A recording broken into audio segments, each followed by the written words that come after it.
Assalamualaikum. Assalamualaikum. Bagaimana kabarnya? Luar biasa. Baru 2 orang. Bagaimana kabarnya? Bagaimana kabarnya? Berikan kemuliaan bagi nama Tuhan. Bisa nanti tangan tangan kiri buka belakang Bapak Ibu Saudara. Karena kebaikan Tuhan kita ada sebagaimana ada kesempatan sore hari ini kan. Puji Tuhan. Kita sedang menaikkan doa pujian kepada Tuhan. Di masanya kita akan sama-sama belajar dengan Tuhan. Tentunya kita akan siapkan seluruh iman kita supaya firman Tuhan saat ini bisa memberkati kita semuanya. Bapak Ibu Saudara, siap diberkati Tuhan? Siap diberkati Tuhan? Sekali lagi angkat tangan siapa yang siap diberkati Tuhan. Haleluya, kita berikan kemuliaan lagi bagi Tuhan. Haleluya.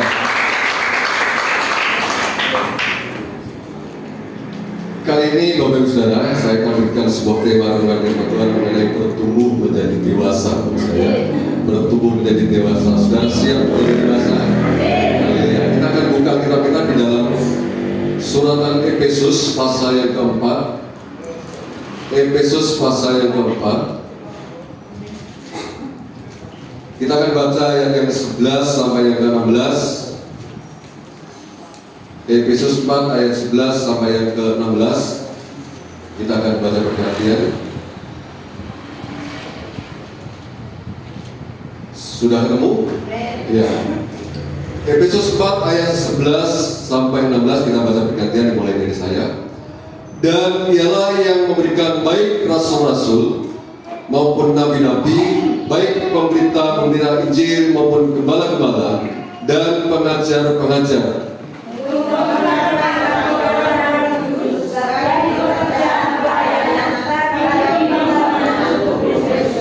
sampai kita semua telah mencapai kesatuan iman dan pengetahuan yang benar tentang anak Allah, kedewasaan penuh dan tingkat pertumbuhan yang sesuai dengan kepenuhan Kristus.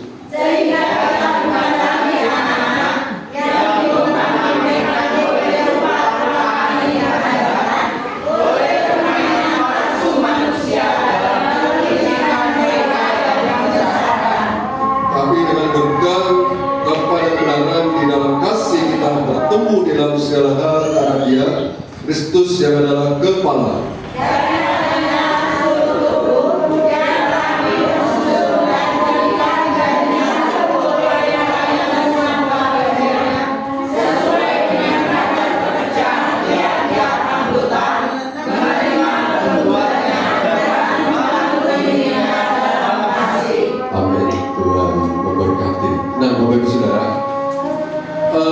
Kita akan belajar di sini bagaimana caranya supaya kita ini bisa bertumbuh menjadi dewasa. Ya, tentu kita memiliki kerinduan yang sama. Ketika kita sudah menjadi Kristen atau pengikut Kristus, Bapak Ibu Saudara, tentunya kita tidak mau berjalan di tempat, amin, atau stagnan, atau kita berdiri di tempat, atau kita tidak pernah melangkah atau beranjak dari tempat kita, misalnya. Kita tentunya memiliki kerinduan bagaimana caranya supaya kita benar-benar bisa melangkah ke depan. Ya, tadi pujian mari kita semua, ya, umat pilihan Allah. Ya, kita memenuhi panggilan Tuhan, kita harus maju, bergerak, bangkit bersama-sama dengan Tuhan, amin. Ya, sebelum kita melangkah lebih dasar untuk kita bisa menjadi berkat bagi bangsa ini, kita bisa menjadi berkat minimal untuk diri kita sendiri, amin, dan juga untuk orang-orang sekitar kita. Nah, itu sebabnya Bapak Saudara, penting sekali kita harus bisa mengalami pertumbuhan secara rohani di dalam hidup kita. Nah, oleh karena itu kita perlu gimana caranya supaya kita ini bisa bertumbuh menjadi dewasa di dalam Kristus. Pertama yang harus kita perhatikan Bapak Saudara, untuk kita bisa bertumbuh menjadi dewasa adalah kita perlu seorang mentor. Mentor kita apa? Perlu seorang mentor. Mentor itu seorang pembimbing, ya, atau seorang pengasuh, atau seorang yang mengarahkan, menuntun, amin, saudara, ya, yang bisa membawa kita ke arah yang lebih baik. Yang tadinya belum ngerti bisa menjadi mengerti. Yang tadinya tidak tahu bisa menjadi tahu. Yang tadinya kita seperti apa ya? Seperti ini tadinya saya nggak sama sekali. Ya, tetapi ketika ada pembimbing, ada mentornya, kita bisa menjadi tahu. Kita bisa malah. Nah, kita perlu seorang mentor, seorang pembimbing, seorang pengasuh, seorang yang bisa mengarahkan, menuntut kita, dijelaskan di dalam ayat 11. Dan ialah yang memberikan baik rasul-rasul maupun nabi-nabi, baik pemberita-pemberita Injil maupun gembala-gembala dan pengajar-pengajar, untuk memperlengkapi orang-orang kudus bagi kerjaan pelayanan, bagi pembangunan tubuh Kristus. Di sini kita bisa melihat siapa yang jadi mentor kita. Sama saudara, kalau menurut ayat ini saudara, memang pembimbing utama kita adalah pribadi itu. Tetapi di sini, di dunia ini yang bisa kita lihat dengan mata jasmani, ya, ini adalah para hamba Tuhan. Amin saudara. Perhatikan di sini ayat 11. Dan ialah ini adalah siapa? Tuhan. Tuhan yang memberikan baik rasul-rasul maupun nabi-nabi, baik pemberita-pemberita Injil maupun gembala-gembala dan pengajar-pengajar. Nah ini ayat 12. Untuk apa? Memperlengkapi orang-orang kudus bagi kerja pelayanan, bagi pembangunan tubuh Kristus. Tuhan sudah menetapkan, Tuhan sudah memberikan otoritas kepada para hamba-Nya. Ya, di sini dijelaskan baik rasul-rasul, nabi-nabi, pemberita Injil, gembala-gembala maupun pengajar. Ini adalah memang 5 jabatan dari Tuhan yang dipercayakan, ya, untuk melayani dunia terhadap umat. Ya. Kita nggak bisa lepas dari orang-orang yang dipercayakan Tuhan seperti ini. Ya. Ya memang kita bisa langsung dari Tuhan, maksudnya karena Tuhan kita dibimbing, diarahkan oleh Tuhan, maksudnya. Tapi ketika kita belum memiliki kepekaan yang lebih tajam untuk kita bisa mendengar secara langsung suara Tuhan, kita masih perlu bantuan dari orang-orang yang ada di sekitar kita, yaitu orang-orang yang dipercayakan oleh Tuhan untuk melayani kita. Amin saudara. Jadi ini jangan sampai kita menganggap enteng kalau saya mengenai seorang mentor. Ya, kita jangan menganggap saya bisa tanpa pendeta, tanpa penginjil, tanpa gembala, tanpa rasul nabi. Mungkin kita berpikir seperti itu. Kita ingat bahwa setiap hari kita harus menghadapi tantangan, kita harus menghadapi hal-hal yang membawa kita tidak akan mengalami kemampuan di dalam diri kita. Ya. Nah oleh karena itu perlu sekali karena Tuhan kita minta bimbingan dari Tuhan, yaitu melalui para hamba-Nya yang dimaksud. Ya, mungkin tidak hanya ini saja bahasanya, tetapi orang-orang yang saudara bisa anggap orang yang lebih rohani, orang yang lebih dewasa secara rohani, orang yang mampu, orang yang bijak, orang yang bisa mengarahkan kita, tidak ada salahnya untuk kita bisa dibimbing oleh mereka. Ya, untuk kita dibawa ke arah menjadi dewasa di dalam Kristus. Amin saudaraku. Nah, oleh karena itu penting sekali sini bahwa kita perlu yang namanya seorang mentor, ya, seorang pembimbing di dalam kehidupan kita untuk membawa kita menjadi bertumbuh ke arah kedewasaan di dalam Tuhan.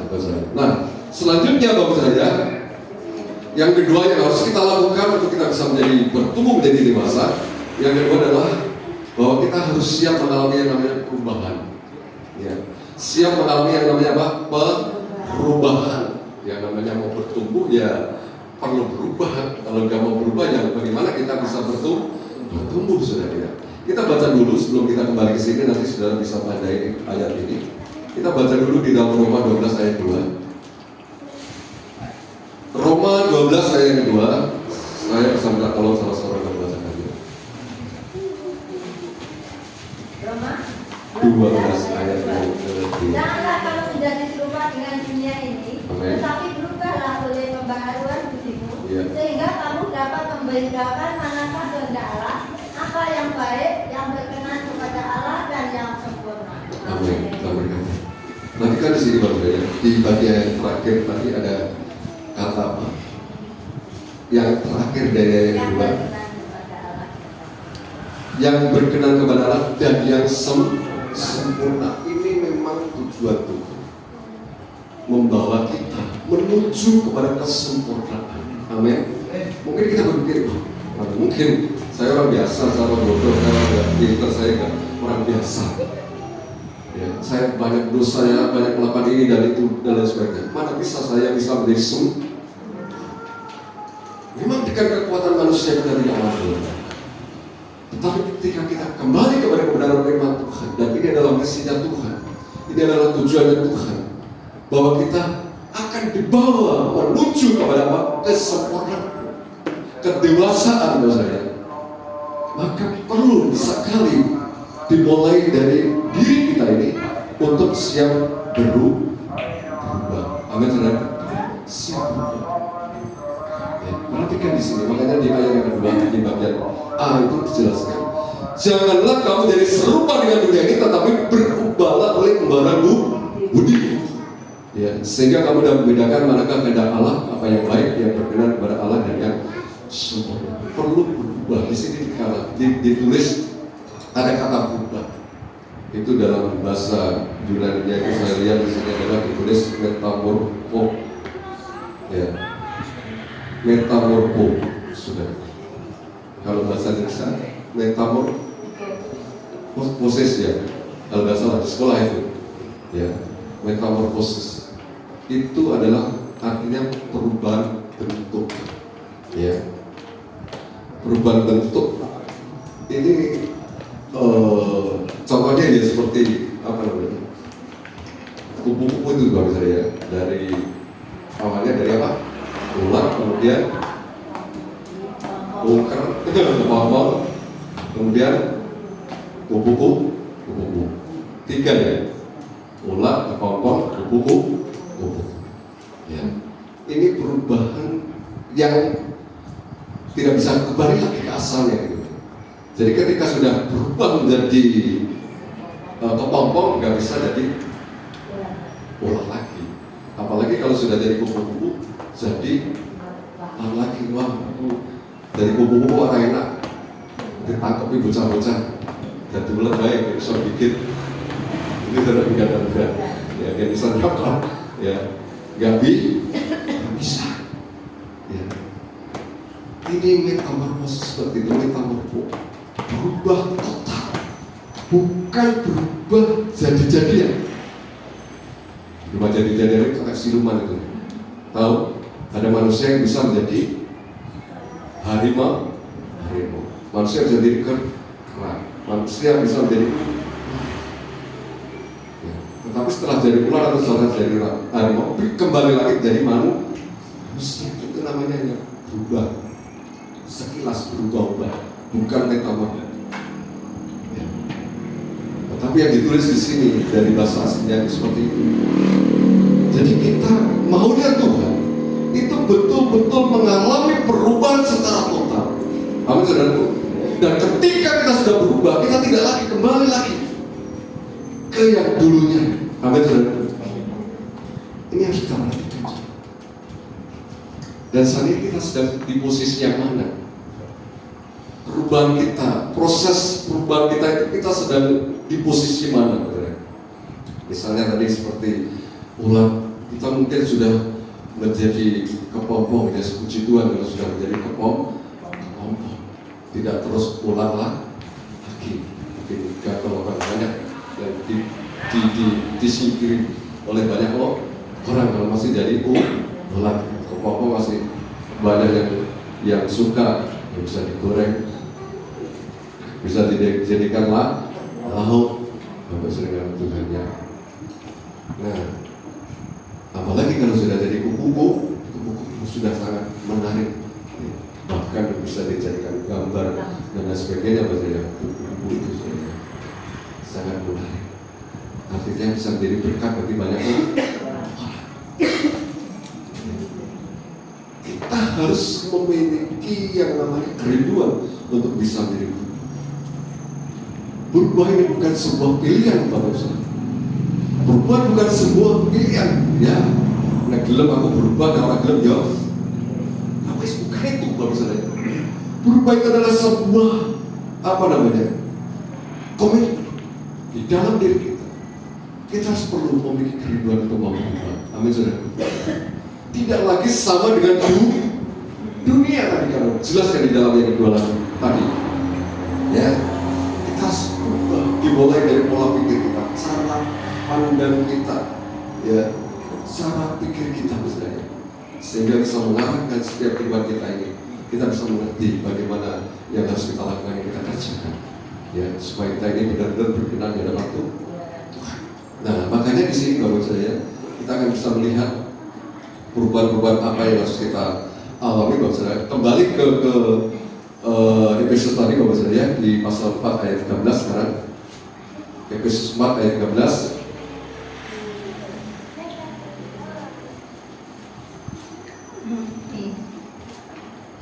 Saya bacakan, sampai kita semua telah mencapai kesatuan iman. Ya, ini yang pertama, perubahan yang harus kita lakukan, yang harus kita alami. Ya, maksudnya kita harus mencapai, ini berarti kan perlu perjuangan. Amin, Saudara. Ada target yang kita capai. Targetnya apa? Memiliki kesatuan iman.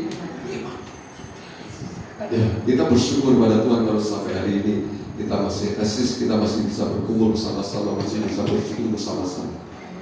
Amin, Saudara. Dan ini yang terus kita jaga sampai pada akhirnya Tuhan nanti kembali datang ke dunia ini. Kita tetap menjadi anak-anaknya Tuhan. Amin. Tidak ada satu pun yang berguna. Amin, Saudara. Ya, walaupun harus menghadapi tantangan gelombang badai kehidupan, jangan sampai satu pun yang ikut iman kita. Ya, makanya beberapa minggu sebelumnya saya terus sampaikan tentang iman. Itu memang penting sekali. Ya. Karena dari ini kita sedang diperhadapkan dengan tantangan yang tidak mudah, yang menyerang iman kita. Bapak Ibu Saudara, ketika kita tidak memiliki pegangan yang kuat, kita akan mudah digoyahkan. Oleh karena itu, inilah yang harus kita kejar. Inilah yang harus kita capai.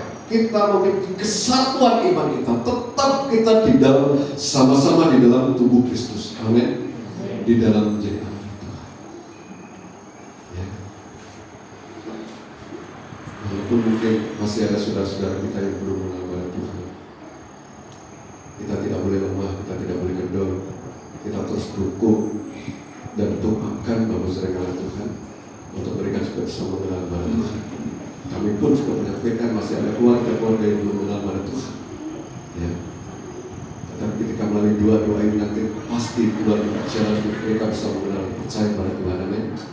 Ya. Dari Jumat yang lalu saya ikut seminar misalnya di sekolah kita BMB Wonogiri. Wonogiri itu tidak sekolah kita, BMB namanya. Ya. Itu ada pembicara dari Jakarta. Ya. Istrinya sudah percaya kepada Tuhan, dia menjadi hamba Tuhan. Sementara istrinya sudah menjadi hamba Tuhan, sudah percaya kepada Tuhan. Suaminya belum percaya Tuhan, masih dari orang-orang Tuhan Kristen. Istrinya terus berdoa, dosa. Berdoa ini bukan waktu yang sebentar. Ya, dia berdoa. Suaminya ini adalah bukan orang biasa. Dia adalah seorang pejabat, seorang tentara, seorang militer, jabatannya kolonel, sebagai pasukan Tuhan.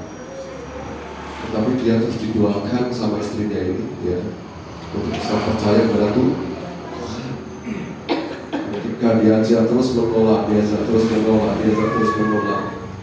tapi terus didoakan. Ya, biar semua-semuanya baik istrinya maupun anak-anaknya sendiri. Hingga sampai akhirnya satu saat, ya, saya suaminya ini bisa mengenal percaya kepada Tuhan. Ya, waktu itu anaknya sedikit cuplik saya mendengar kesaksian itu, anaknya bermimpi, ya, bermimpi bersama satu keluarga, ya naik mobil, itu tahu-tahu ya yang papahnya ini ya ketinggalan tadi. Jadi ketika diceritakan kepada ayahnya marah-marah ya. Tapi singkat cerita akhirnya ayahnya ini atau suami ini bisa percaya kepada Tuhan. Berapa tahun istrinya berdoa untuk bisa mengenal suaminya sampai saat ini? 24 tahun sudah. Waktunya enggak apa namanya? Tapi karena kegigihannya, keuletannya dari seorang istri dan juga anaknya, ya, akhirnya dia bisa mengenal Tuhan. Dan ketika percaya kepada Tuhan, saya bukan hal yang mudah. Dia seorang ternama, seorang punya kedudukan yang cukup tinggi, ya, dan sudah punya apa namanya mimpi yang sangat indah, ya, nantinya untuk bisa menjadi seorang jenderal, karena segala persyaratannya sudah dilengkapi. Salah satunya kuliah di Jepang sudah dikasih. Ya. Tetapi ketika dia ambil keputusan jadi anak Tuhan, jenderalnya itu dibatalkan seperti itu. Tetapi dia secara manusia kecewa, tetapi dia lebih merasakan bagaimana penyertaan Tuhan, harga yang sangat luar biasa itu boleh dinikmati dari Tuhan. Amin, saudara. Ya, nilainya lebih tinggi ya pribadi Tuhan dibandingkan dengan sahabatnya. Saudara, ya. Jadi kesabaran iman ini yang perlu kita perhatikan. Ya, kita punya tugas masing-masing. Seisi keluarga kita, minimal seisi keluarga kita. Puji Tuhan kalau suami kita sudah percaya, istri kita sudah percaya, anak-anak kita sudah percaya pada Tuhan. Kita terus jaga supaya jangan sampai mereka lepas dari pribadi Tuhan. Amin, saudaraku. Ya, kita harus jaga terus. Kita bimbing mereka, kita arahkan mereka, ya, untuk kita tetap menjadi anak-anak Tuhan. Ini yang pertama, ya. Kemudian yang kedua, memiliki pengetahuan yang benar tentang anak Allah, ya. Pengetahuan yang benar tentang anak Allah. Kita harus lebih, ya, mengenal pribadi Tuhan. Jangan sampai sekian puluh tahun kita sudah percaya pada Tuhan, tapi kita tidak mengerti siapa Yesus. Ya. Maksudnya mengenal pribadi Tuhan ini bukan sekedar namanya, tetapi mengenal pribadinya. Seperti apa sih Yesus? Maunya seperti apa? Ya. Kehendaknya seperti apa? Bapak saya, ini harus kita mengerti. Sehingga ketika kita mengerti, kita bisa melakukannya. Amin, saudara. Ya. Ketika kita dekat sebagai seorang anak, dekat dengan orang tuanya, pasti anak-anaknya tahu sifat karakter orang tuanya. Bapak saya, sehingga hal-hal yang baik itu pasti diikuti. Pasti diikuti. Dan inilah kita sebagai anak-anak Tuhan. Ya, kita harus mengenal lebih dalam pribadi kita, pribadi Tuhan kita. Amin, saudara. Ya, untuk kita bisa mengikuti Tuhannya, untuk kita bisa mengikuti jejaknya Tuhan, untuk kita bisa mengikuti langkah-langkahnya. Bagus, saudara. Jadi ini harus kita perhatikan. Kita harus memiliki pengetahuan yang benar tentang pribadi Tuhan kita, Yesus Kristus. Ketiga, di situ adalah kedewasaan penuh. Ini kerja kita. Yang tadi di Roma 12 ayat 2 kan, kita menuju kepada sempurna. Ya, di mana bahwa kita harus untuk menjadi dewasa di dalam Tuhan. Ya, dewasa di dalam Tuhan. Ini memang perlu berubah. Ya, perlu berubah supaya kita benar-benar menjadi pribadi yang kuat di dalam Tuhan. Terakhir, bertumbuh sesuai dengan pemahaman Kristus. Ini artinya bahwa kita bertumbuh menjadi sempurna sama seperti pribadi Yesus. Ya. Ini yang harus kita kejar, Bapak Saudara. Beberapa hal yang harus kita alami ketika kita siap mau berubah, Bapak Saudara. Jadi kita tidak berhenti jalan atau berjalan di tempat, Bapak Saudara, tetapi kita harus terus melangkah. iman kita tumbuh kembangkan. Amin. Pengetahuan kita tentang Tuhan harus kita kembangkan. Ya, kemudian kita terus bertumbuh di dalam Tuhan. Ya, kita terus sampai kepada kesempurnaan. Kita menjadi pribadi-pribadi yang dewasa. Ya, sehingga kita akan bisa melihat bagaimana ketika kita sudah menjadi dewasa di dalam Tuhan. Ya, tujuannya pasti kalau kita sudah dewasa, ini kita lihat di ayat yang 14. Kita baca bersama-sama ayat 14. 2, 3.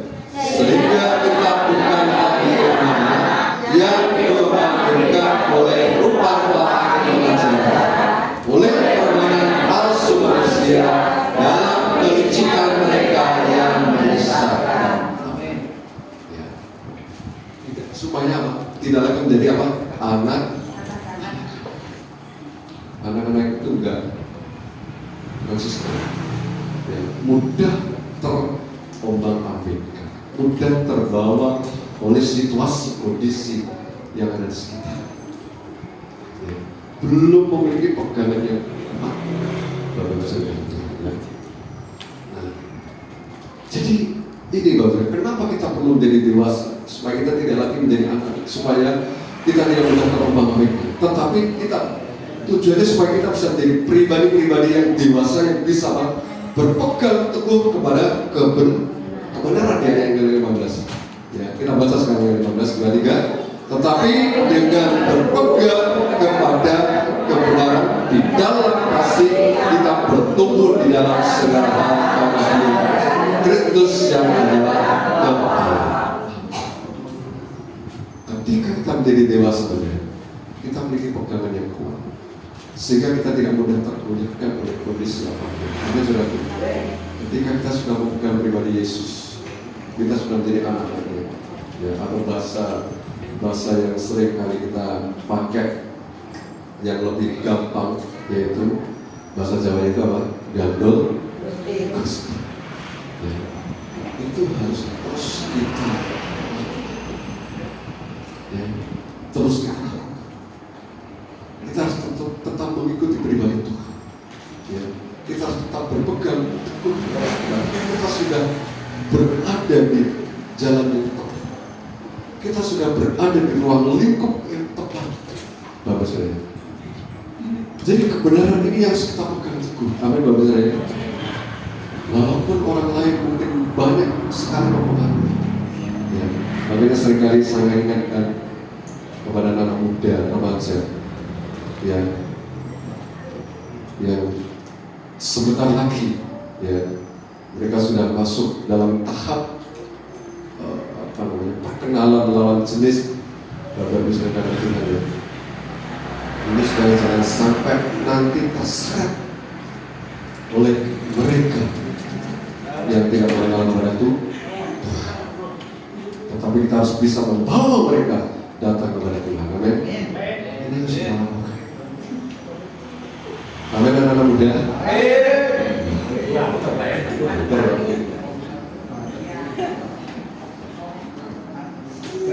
Nek banter ngene iki wedi duwite.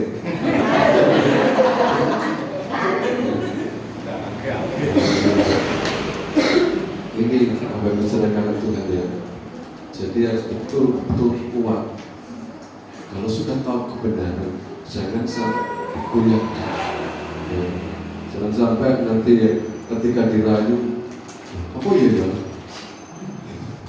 Nanti kemudian ada timbul keraguan di dalam diri kita.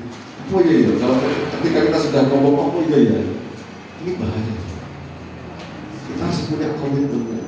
Amin. Yesus. Apapun mungkin itu orang yang cowok punya pasangan cewek yang sangat cantik, kaya raya. Kalau dia tidak mau percaya kepada Tuhan, harus berani kita mau. Amin, ya cowok-cowok. Amin, yang cowok-cowok. Ya cewek-cewek kan. Mungkin ada cowok yang kan kaya raya, tapi tidak mau percaya pada Tuhan. Gimana? Berani menolak? Berani menolak yang cewek-cewek?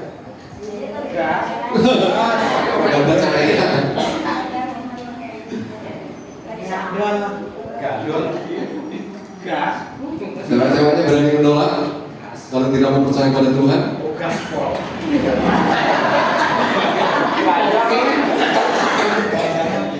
haleluya. Harus kepada kebenaran. Amin. Ya. Ini kalau kita menjadi dewasa, sudah paham, Bapak Saudara. Jadi ini penting sekali Bapak Saudara kata Tuhan, supaya kita benar-benar kuat. Ya, sebagaimana yang sudah ditulis di ayat yang ke-16 di sini, daripada adalah sebuah tubuh yang rapi tersusun dan menjadi satu yang lainnya, semua bagiannya sesuai dengan kadar pekerjaan tiap anggota, menerima pertumbuhannya dan membangun dirinya dalam kasih.